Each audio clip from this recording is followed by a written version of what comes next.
In the world of sports, a distinction is often made between two kinds of fans, two kinds of supporters of a team. On the one hand, you have what are called the die-hard fans, those fans who, regardless of what the team is going through, ups and downs, will always be there for the team. And this is contrary or in opposition to bandwagon jumper fans or fair weather fans. And these are fans when the team isn't doing well, they kind of stop supporting them. And in sports, sometimes there's this animosity between the two kinds of fans. Now, I promised myself I wouldn't talk about the Canucks, to let you think about what kind of fan you are there, but things are looking a bit bleak, and really there is this division between these two kinds of fans there, two kinds of supporters. We have diehard fans, and we have fair weather fans or bandwagon jumpers. We heard today in this liturgy two different Gospels, this liturgy today that we call Palm Sunday or Passion Sunday. At the entrance of the church, we heard first the account from Matthew about the triumphal entry of Jesus into Jerusalem, and we all waved palms in reception of Christ into the city. Then we've just heard now together the Passion account according to St. Matthew. As we hear these two Gospel accounts, we should notice that a similar thing is happening like in sports. You get both die-hard followers of Jesus and kind of fair-weather fans of Jesus, bandwagon jumpers of Christ. Both kinds of individuals are represented in the Gospels we heard today. We can start first with really the die-hard disciples of Jesus, those who never abandoned Jesus.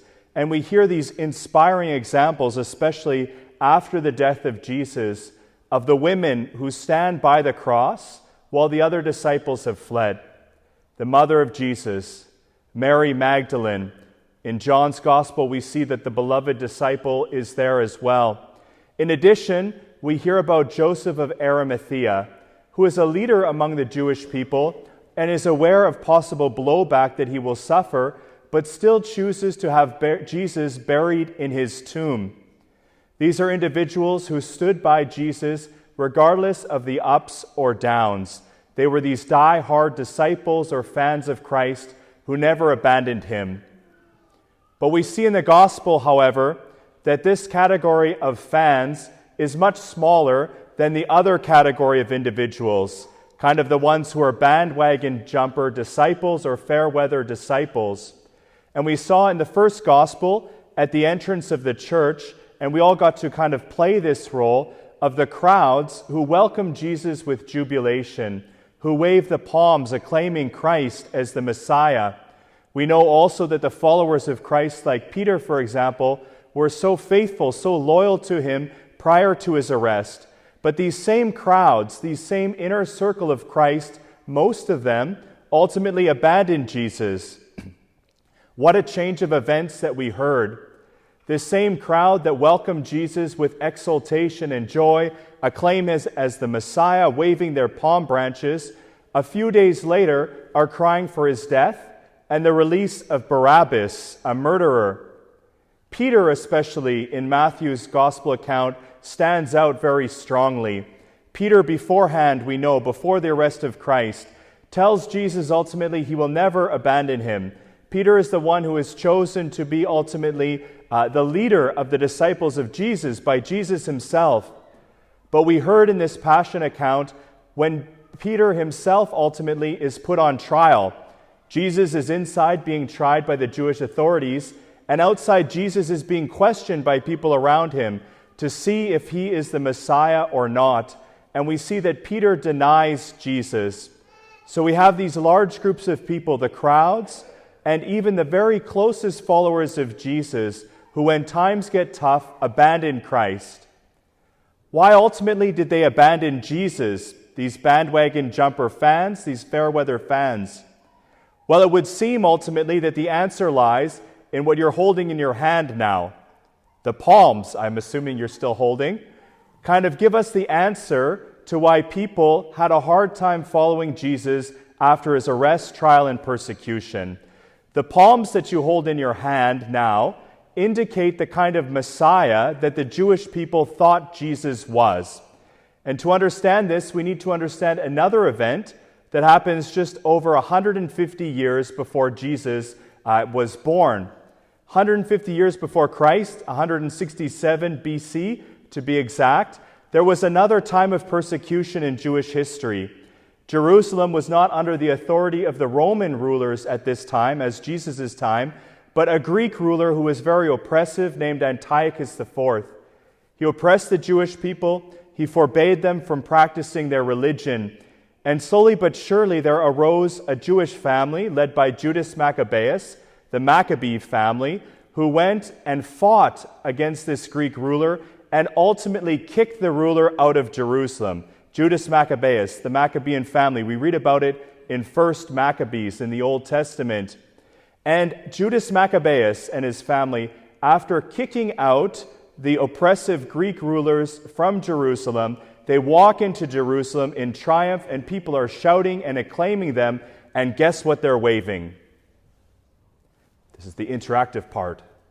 Palms. They're waving palms. So why is Jesus being welcomed into Jerusalem with palm branches? Well, it seems then that the people picked up these palm branches because they hoped that Jesus would do the same as Judas Maccabeus. They hoped that Jesus would be a military ruler who would get rid of the Roman authorities by force. And when they found that Jesus was arrested by the Romans, tried, put to death, and crucified like a criminal, like an insurrectionist, they believed that their hopes were vanished and they abandoned Christ. This, it seems, the main reason why so many people abandoned Jesus. They ultimately thought he was not the kind of Messiah that they were expecting. All of us here today, of course, are a mixture between these different individuals who we hear follow Jesus. We're a mixture between diehard fan and also fair weather fans. Not each of us kind of like this, but individually. We're a mix individually of each of these fans. Sometimes it's easy for us to follow Jesus. Time of prayer, and we certainly try hard to follow Christ. We're here this morning, after all, praying together as a community. But if we're honest, I think we all notice that we too have times when we want to kind of leave Jesus behind, when Jesus is not the kind of Messiah that we expect, when times get tough, when we need to forgive people who have harmed us, when we feel this call to sacrifice and to serve other people. This is when things are difficult to follow Christ. This is when we realize that Christ is not always a victorious Messiah, but the cross is ultimately there. How ultimately can we move more and more to this die-hard fan of Jesus? How can we become like these individuals who never abandoned Christ? And now here again, I must mention the Canucks, unfortunately. But when you look, die-hard fans have hope that the Canucks will one day win the Stanley Cup. Will this happen? We can hope. On the other hand, however, we are not following this kind of team. It's great to follow sports, of course, but we follow something entirely different. We have a certainty that Jesus won. We believe ultimately in the resurrection of Christ. We have an advantage of those individuals who are alive during Jesus' time. We know the end of the story. We know that the resurrection follows the passion and death of Jesus. And so when we are in moments of difficulty or in trial, when we are trying to follow Christ, when the times get tough, we always need to remind ourselves of the resurrection of Christ. And we remind ourselves ultimately of this as we enter Holy Week. That Holy Week doesn't end with Good Friday. Holy Week doesn't end with the death of Jesus. Holy Week ends with the Easter Vigil, with the celebration of the resurrection of Christ and his victory over death.